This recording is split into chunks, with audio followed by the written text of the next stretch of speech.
اسلام میں موجود تمام احکام تقریباً کسی نہ کسی واقعے سے منسلک ہوتے ہیں۔ قربانی کرنے کے پیچھے بھی ایک ایسا واقعہ موجود ہے کہ جس کا خلاصہ آج اس ویڈیو میں آپ ملاحظہ فرمائیں گے۔ یہ واقعہ ایک خواب سے شروع ہوتا ہے۔ حضرت ابراہیم علیہ السلام نے ذی الحج کی 8ویں رات ایک خواب دیکھا جس میں کوئی کہنے والا کہہ رہا ہے، بے شک اللہ تمہیں اپنے بیٹے کو ذبح کرنے کا حکم دیتا ہے۔ آپ صبح سے شام تک اس بارے میں غور فرماتے رہے کہ یہ خواب اللہ تعالیٰ کی طرف سے ہے یا شیطان کی جانب سے۔ 9ویں رات پھر وہی خواب دیکھا اور صبح یقین کر لیا کہ یہ حکم اللہ تعالیٰ کی طرف سے ہے۔ 10ویں رات پھر وہی خواب دیکھنے کے بعد آپ نے صبح اس خواب پر عمل کرنے کا پکا ارادہ فرما لیا، جس کی وجہ سے 10 ذی الحج یوم النحر کا نام دیا گیا، یعنی کہ ذبح کرنے کا دن۔ اللہ کے حکم پر عمل کرتے ہوئے بیٹے کی قربانی کے لیے حضرت ابراہیم علیہ السلام جب اپنے پیارے بیٹے حضرت اسماعیل علیہ السلام کو، جن کی عمر اس وقت 7 سال تھی، لے کر گھر سے چل پڑے۔ شیطان ان کی جان پہچان والے ایک شخص کی صورت میں حاضر ہوا اور پوچھنے لگا، اے ابراہیم کہاں کا ارادہ ہے؟ آپ نے جواب دیا، ایک کام سے جا رہا ہوں۔ اس نے پوچھا کہ آپ اسماعیل کو ذبح کرنے کے لیے جا رہے ہیں؟ حضرت ابراہیم علیہ السلام نے فرمایا، کیا تم نے کسی باپ کو دیکھا ہے کہ وہ اپنے بیٹے کو ذبح کرے؟ شیطان بولا، جی ہاں، آپ کو دیکھ رہا ہوں، آپ اس کام کے لیے جا رہے ہیں اور آپ سمجھتے ہیں کہ اللہ نے آپ کو اس بات کا حکم دیا ہے۔ حضرت ابراہیم علیہ السلام نے ارشاد فرمایا، اگر اللہ نے مجھے اس بات کا حکم دیا ہے تو پھر میں اس کی فرما برداری کروں گا۔ شیطان وہاں سے ناکام ہو کر حضرت حاجت کے پاس پہنچا اور عرض کی کہ اے حاجرہ، کیا حضرت ابراہیم علیہ السلام حضرت اسماعیل علیہ السلام کو ذبح کرنے کے لیے جا رہے ہیں اور وہ سمجھتے ہیں کہ ان کو اللہ تعالیٰ نے حکم دیا ہے؟ یہ سن کر حضرت حاجرہ نے ارشاد فرمایا، اگر ایسا ہے تو انہوں نے اللہ تعالیٰ کی اطاعت کر کے بہت اچھا کیا۔ شیطان جب دونوں باپ بیٹوں کو بہکانے میں ناکام ہوا تو جمرے کے پاس آیا تو حضرت ابراہیم علیہ السلام نے ان کو 7 کنکریاں ماری۔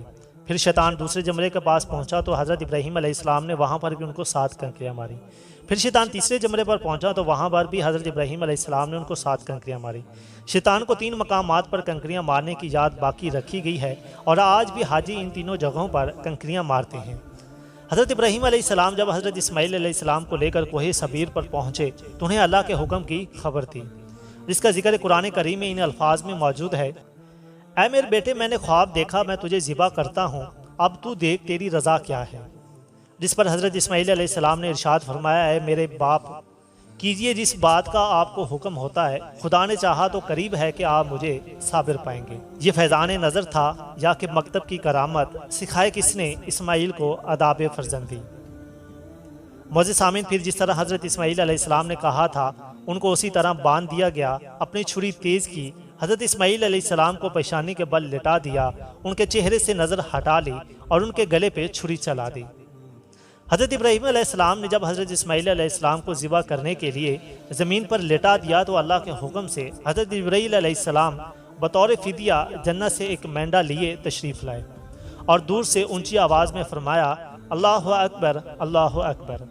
جب حضرت ابراہیم علیہ السلام نے یہ آواز سنی تو آپ سر آسمان کی طرف اٹھایا اور جان گئے کہ اللہ تعالیٰ کی طرف سے آنے والی آزمائش کا وقت گزر چکا ہے اور بیٹے کی جگہ فدیے میں مینڈا بھیجا گیا ہے، لہٰذا خوش ہو کر فرمایا، لا الہ الا اللہ، اللہ اکبر۔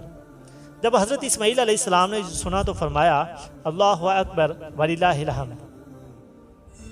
اس کے بعد سے ان تینوں پاک حضرات کے ان مبارک الفاظ کی ادائیگی کے لیے یہ سنت قیامت تک کے لیے جاری و ساری ہو گئی۔ معزز سامعین، حضرت ابراہیم علیہ السلام نے حضرت اسماعیل علیہ السلام کے فدیے میں جو مینڈا ذبح فرمایا تھا اس کے بارے میں اکثر مفسرین نے کہا ہے کہ وہ مینڈا جنت سے آیا تھا اور وہی مینڈا تھا جس کو حضرت آدم علیہ السلام کے بیٹے حضرت حابیل نے قربانی میں پیش کیا تھا، اور اس مینڈے کا گوشت پکایا نہیں گیا بلکہ اسے درندوں اور پرندوں نے کھا لیا۔ معزز سامعین، یہ ایک مکمل واقعہ تھا حضرت ابراہیم علیہ السلام کی اس سنت کا جو کہ آج تک زندہ ہے اور تا قیامت زندہ رہے گا۔ تو آپ بھی قربانی کیجئے پورے اعتماد، پورے یقین اور کامل ایمان کے ساتھ، تاکہ اللہ تعالیٰ آپ کو اس کا اجر دے اور آپ کی دنیا اور آخرت سنور جائے۔ اپنا خیال رکھیے گا، اگلی ویڈیو میں ملتے ہیں۔ اللہ نگہبان۔